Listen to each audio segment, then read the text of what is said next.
అధికారంలో ఎవరున్నా ప్రశ్నించడమే మా బాధ్యత. ప్రజల సమస్యలే మా అజెండా.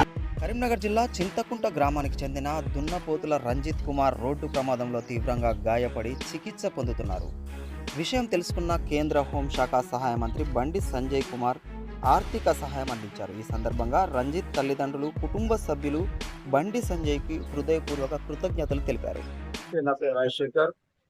గత 2 రోజుల క్రితం మా తమ్ముడు దున్నపోతుల రంజిత్కు యాక్సిడెంట్ జరిగిందని వెంటనే మేము అపోలో రిచ్ హాస్పిటల్కి తరలించడం జరిగింది.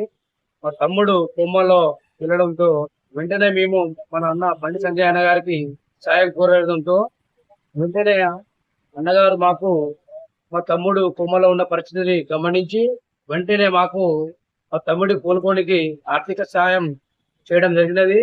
ఇప్పుడు మా తమ్ముడు అన్నగారు చేసిన సాయంతో కొమ్మ నుండి బయటికి వచ్చిర్రు. మేము అలాగే మా తమ్ముడు రంజిత్, మా కుటుంబ సభ్యులందరూ అన్నగారికి ఎప్పుడు రుణపడి ఉంటామని, అలాగే అన్నగారికి మేము మా ఫ్యామిలీ నుంచి కృతజ్ఞత తెలియజేస్తూ మరెంతో మందికి అన్నగారు మాలాంటి మిడిల్ క్లాస్ వాళ్ళకి సాయం చేయాలని ఆ భగవంతుని కోరుకుంటున్నాం. అన్నగారికి మా పైన ఈ వెంటనే మేము చెప్పిన ఈ సమస్యకు మాకు తొందరగా తమ్ముడు కోలుకోనికి హాస్పిటల్కి ఫోన్ చేయడం, అన్నగారు కూడా చాలా మాకు గెలిపించినందుకు ఆ భగవంతుని ఎప్పుడు కోరుకుంటున్నాం. అన్నగారు మరొక ఎంతో మంది మాలాంటలకు సాయం చేయాలని కోరుకుంటూ తెలియజేస్తున్నాం. జై శ్రీరామ్. మీ పేరు? నా పేరు రాజశేఖర్. మా తమ్ముడు దున్నపోతుల రంజిత్.